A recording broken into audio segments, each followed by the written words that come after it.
Alright, so today on a Guy Wears a Blue Shirt and Fixes Stuff garage, we gonna put a gas tank in this hole here. So got a gas tank out of a 70 Mustang, and it's just a gas tank for like a carbureted 70 Mustang. So two things that gotta happen. One, we gotta convert it to support fuel injection, which means, well, the way I want to do it anyways is I gotta put a fuel pump in the tank. So we can pressurize fuel so it'll run that LS motor up front, and then make sure you have a vent line to vent the thing. It may need some sort of like rollover protection. I'm not real sure. I have to kind of look at that as I go. So this truck has been 4-linked as of last week, and the only difference is in the 4-link versus the leaf spring setup is that the leaf springs come back on the outside of the frame to about right here. So there shouldn't be any sort of difference in doing this on a 4-link truck, a like triangulated 3-link truck, or your regular leaf spring vehicle. So go ahead and take some measurements and I'll show you guys what I got, and we'll go ahead and get started. What I got is a 1970 Mustang gas tank for the Rock Auto catalog, so caveat there. I think we saw how that went on the brake booster and a few other things. There's kind of some interpretation to those older Mustangs and whatnot. So we'll hope that this thing fits. So I got a eBay Walbro 450.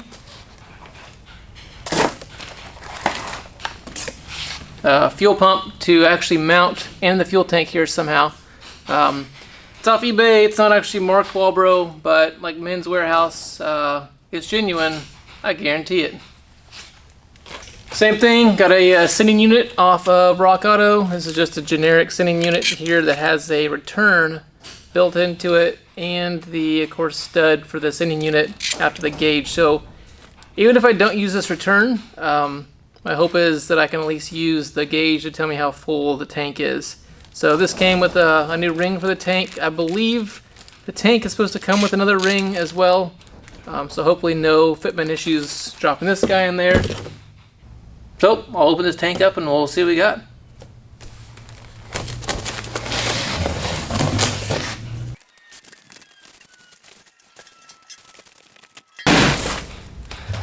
So look at that, a painted silver brand new tank. It has the fill neck coming out the center for the rear like you would have in a Mustang. And then this tank has a drain on the side over here. Not that that really matters.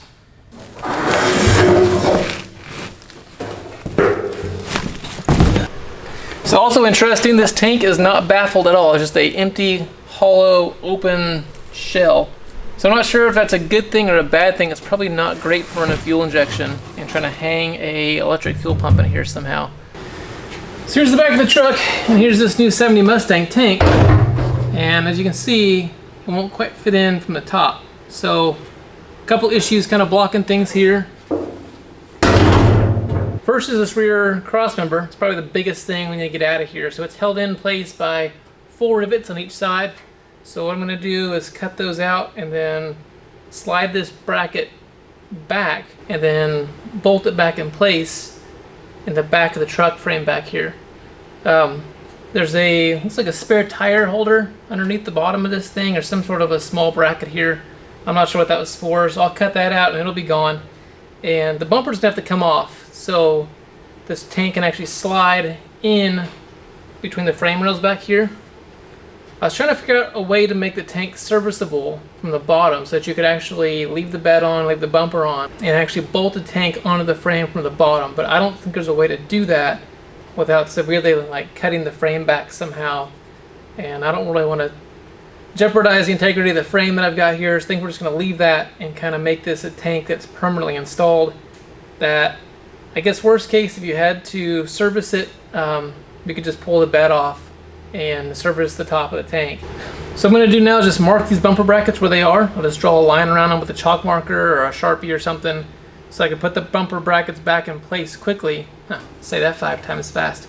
Is in order to make the bumper serviceable, I think I'm actually going to have to go in and just tack weld these nuts in place that hold the bumper brackets on. And so that way the nuts will be tacked to the frame and you can run the bolts in and out. You won't have to worry about trying to fish your hand in there to hold the bracket and the nut and then try to start the bolt from the opposite side. I think that's going to be just a service nightmare.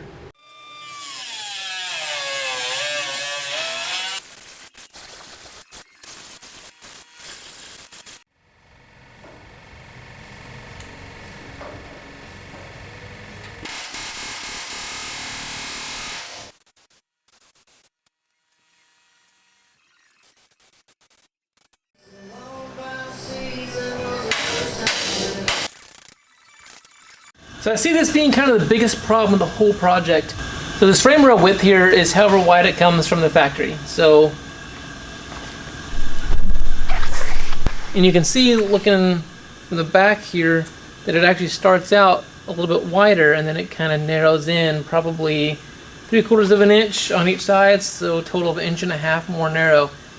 And this is what happens when you try to put the stock tank from the 70 Mustang in here. It looks like, oh, that might just fit in there. And before it even starts in there, you can see it snags in these rear corners of the frame rails. So to make this thing fit, what most guys do is come in and actually narrow this section of the frame rail. And I guess it would technically be widening it, since we're going to increase the clearance on the bottom section of the C channel for this frame rail on each side here. So the same problem happens if you try to just bottom mount the tank.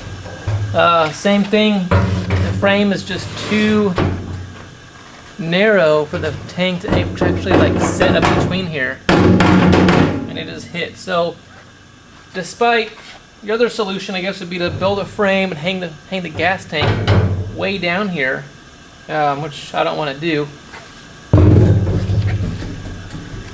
You're stuck either finding a custom fuel tank that's made to go in the back of these trucks, or if you want to use the 70 Mustang tank, you have to actually trim the frame rails.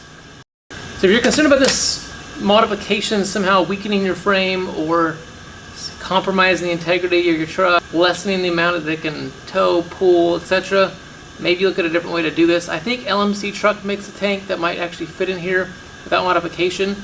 You could use a fuel cell, you could have a fuel cell custom made. There's a whole host of things you could do. But so that said, I'm not looking to tow with this truck. I'm not going to add like a receiver hitch or anything.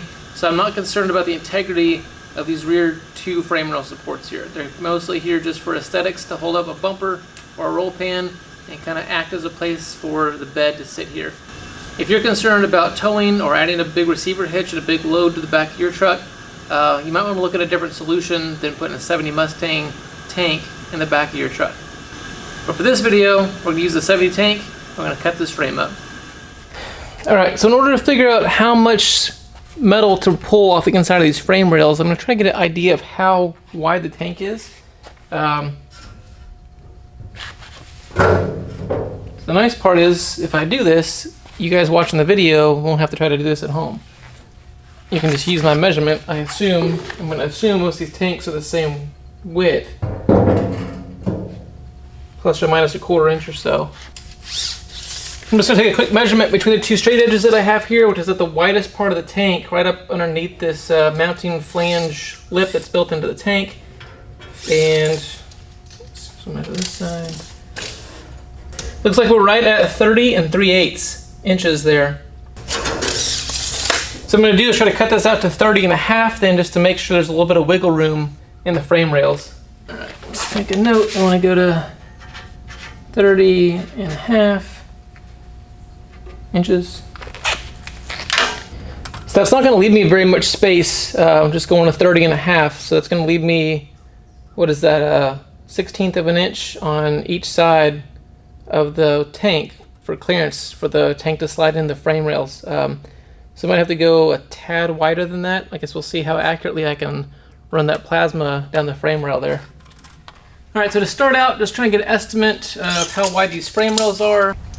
So it looks like between the two frame rails, it's 29 and 13/16 back here. Okay, so I pull off a little bit more than 5/16 of an inch off of each side here. That will give me the clearance that I need. I think it works out to like 21/64 or something per side. Yeah, so maybe we'll just round up from there, take a full 3/8 of an inch off of each side. So starting at this already widened diameter, I'll come in 3/8.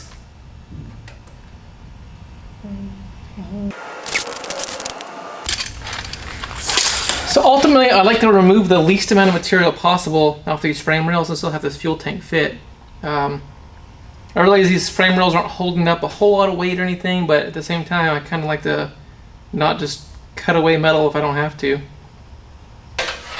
Okay, so for my plasma guide, I've got this piece of, looks like 1/4 inch key stock, square stock. something, just a solid piece of metal here to act as a guide. And just clamp this in place where I want it, and give myself some way to run the plasma along here at a nice straight line. Alright, I got my guide set where I want it, so take the plasma and lop this off.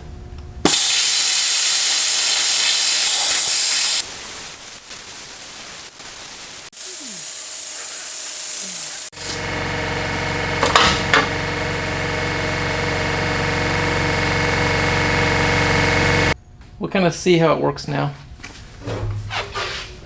I'm fairly certain it'll work fine.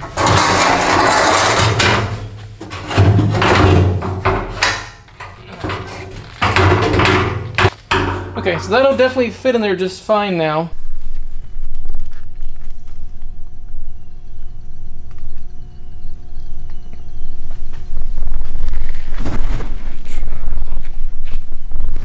So next issue, trying to fit this tank together. So what I did was just got some 1x1 square tube, and my plan was to make a perimeter frame to go around the base of this tank, because obviously the tank isn't supported all the way through here. It's just hanging out in the open air. So my hope was, from what I've seen other guys do, is you build a square frame underneath this tank, and the frame that you build will sit in between the truck frame rails and give it this support and a nice place to sit on.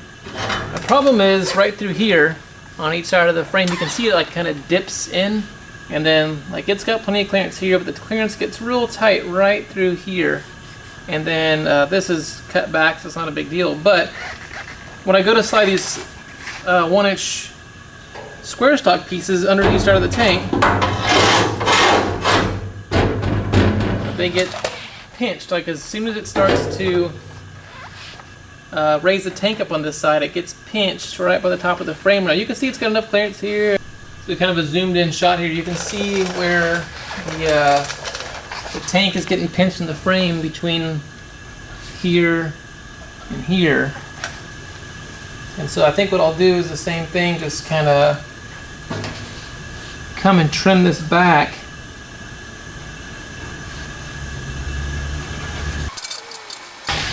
So it kind of looks like it was supposed to be there. Granted, it's under the bed, no one's ever going to see it. I just hate to take the material off and give up any sort of strength if there's a different alternative to this. I guess I could use a smaller diameter square stock. So at this point, I'm not really sure what the best solution is. I've got material on hand, so without going back to the store and buying like some sort of a 3/4 inch square stock or like a small 1/2 inch square tube, which in that case, how much strength do you give up, how much rigidity is there as it spans this 30-inch gap and holds what full tank, which is what 150 pounds or so. I'm not real sure what the answer is there. So I think what I'll do is just kind of trim this frame up a little bit more, and we'll just go from there and see how it fits.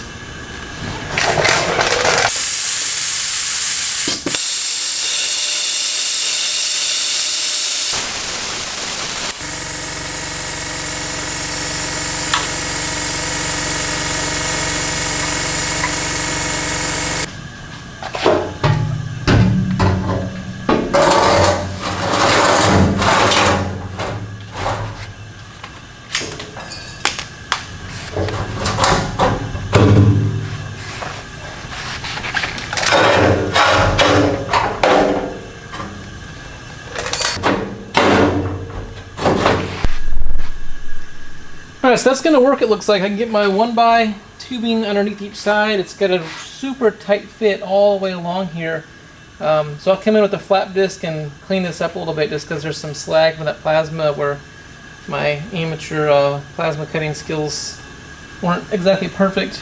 And then the rest of this fits underneath him. There's probably, like a 1/16 of an inch clearance under each side. So as I clean this up with the flap disc, I might kind of just taper those edges of the frame. But I think as I bolt this thing down to the frame, it's just going to hold it to the bottom, and really there's no risk of the frame coming down and touching the tank or anything. So it'll sit there fine. I'm just not super happy with having to hack this much off the frame. just to make this thing fit in here. I'm always a fan of keeping all of the frame you can. So here's an interesting tidbit. Looks like this truck got hit in the rear end at one point in time. You can see like a little buckle in the frame right here. And I didn't notice this much before. I kind of thought it was just like some sort of pressed in feature with a frame or something. But when you put the tank right up there next to it, you can definitely see the little buckle there. So it's not hurt anything. I'm not going to try to take a hammer and try to beat it back out or anything else. I'd probably end up just making this frame rail worse than it already is.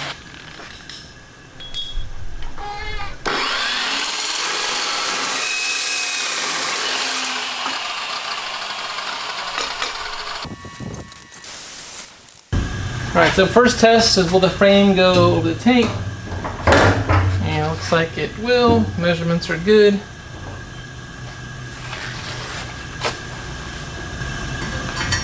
And then the next one, will this frame slide into this frame?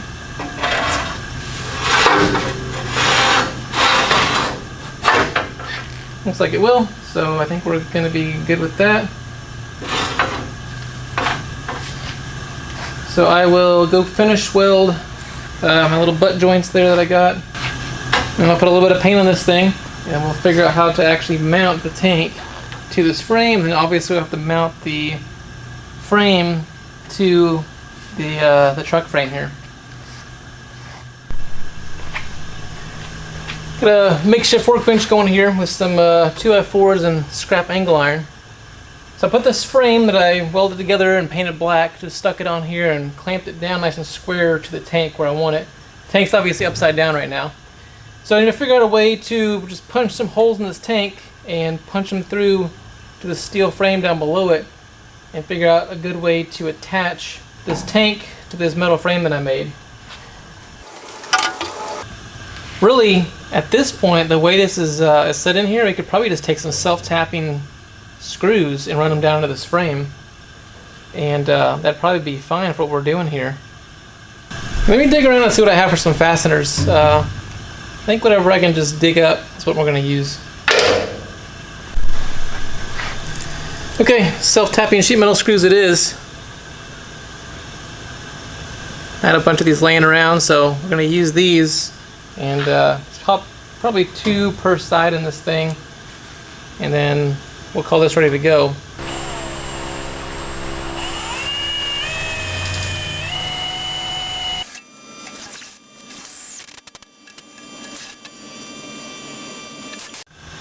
Okay, so far it's looking pretty good. This is the brace that was in the frame where these 2 holes are that I had to cut out and remove. So I'll have to end up moving it back to the back where it kind of puts some more of that structural support back in the frame here. So then it kind of gives you a couple of things to contend with now.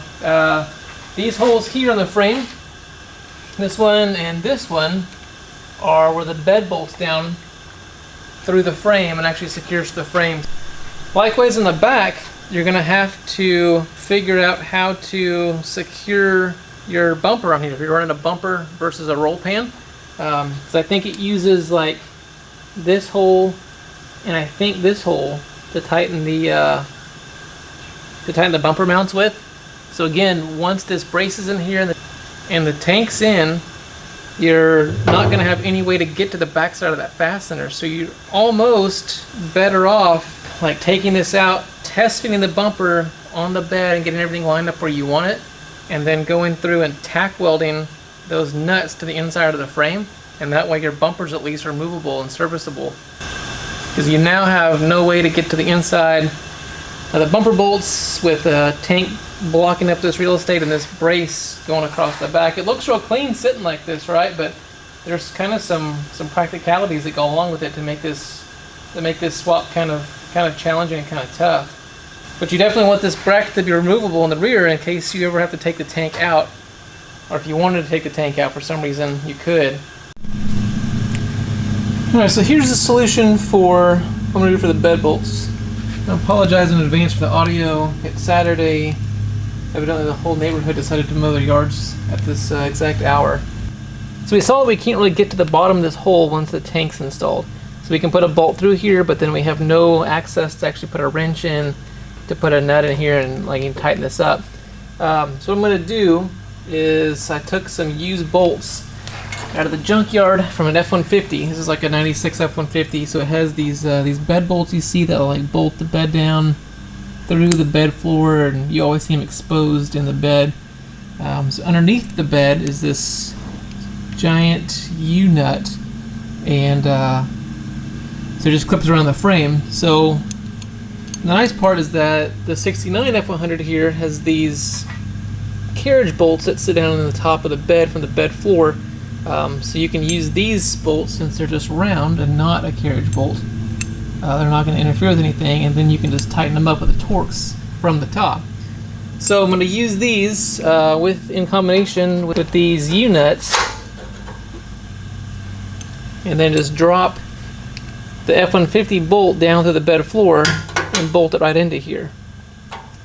So you can see the challenge where this F150 U-nut isn't quite long enough to actually center itself with this hole here. So the options are either take this thing, straighten it back out, and then rebend it so that this nut actually reaches further underneath the frame, and then we have to like somehow like slot this hole out here and make that longer. Or since we're already hacking away at the frame, I thought we might, something I'm going to do is measure how far this hole needs to go to be centered here, and cut off a corresponding amount of the frame. I can make a straight line.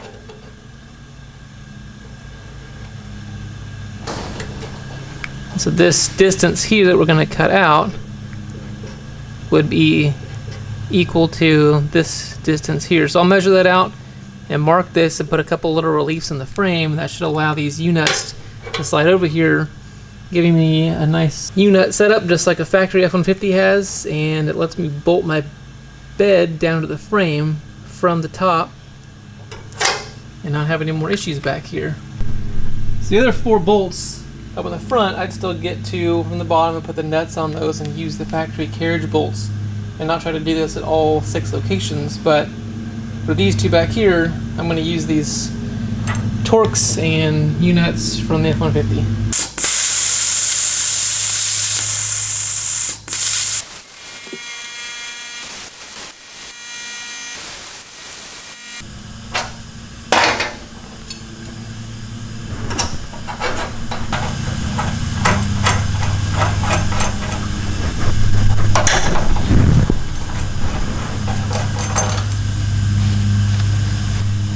Had a little bit of slag from the plasma there. I had to go and touch up with a grinder, and now that clip looks like it's going to fit out real well. So I'll go ahead and do the other side, and then I think at that point I'm ready to put the bed back on this thing and do a good test fit. So the bed's back on, tailgate's back on. You guys can see the fuel tank hanging down below the bottom. It doesn't hang down too far. This truck is pretty low, but it's not super low where it's dragging the frame or anything. You can see the coilovers hang down quite a bit lower than anything else does. So for the fuel filler, I ended up just cutting a hole in the bed floor, and the filler neck comes up here. So I think what I'll do is get a piece of hose and a filler neck with one of those quarter turn caps or something and cover this up. There's not a lot of space there, and so for the access door, I just cut out a piece of the bed floor here, and I'm going to do is just put this on a hinge so it folds up and down this way, and I'll have to work on that in the next couple weeks here or something. So the newer bed bolts here, those are the bed bolts that came out of the newer F150, and then they seem to kind of blend in with this bed back here, and the 2 carriage bolts up in the front, the 2 shiny silver pieces. Those were what came originally with these old trucks, and they actually have a nut and lock washer built in from the bottom. I think this is going to work out pretty good for me. It makes it serviceable, makes it so it's not too gaudy, but all in all, this seems like it's going to be plenty functional. The cross braces in the bed here just so I can lift the bed up and down with the lift right now. So once I get done modifying this bed and the fuel system and all that, I'll go ahead and just cut those out. They're just tack welded in. Alright, as promised from the last video comments, you guys asked about the 4-link setup and wanted to see the truck and how it sat and wanted to see the wheels on there and stuff. So here it is. This is how it sits now. It's a little bit high in the front, so those just the stock Crown Vic coilovers or struts in the front, and so I got to change those out to get that front lowered a little bit, but the back sits nice and low. It just tucks the top of that tire just underneath that fender well, how I wanted it, and it's starting to look like a truck again now. So super happy with how it's turning out and coming together. I think once I get that front end down like another couple inches and kind of level this truck out, things will look super good. Alright guys, well thanks for the support, thanks for watching, and go ahead and leave some comments. Always fun to see what you guys think and what ideas you guys have.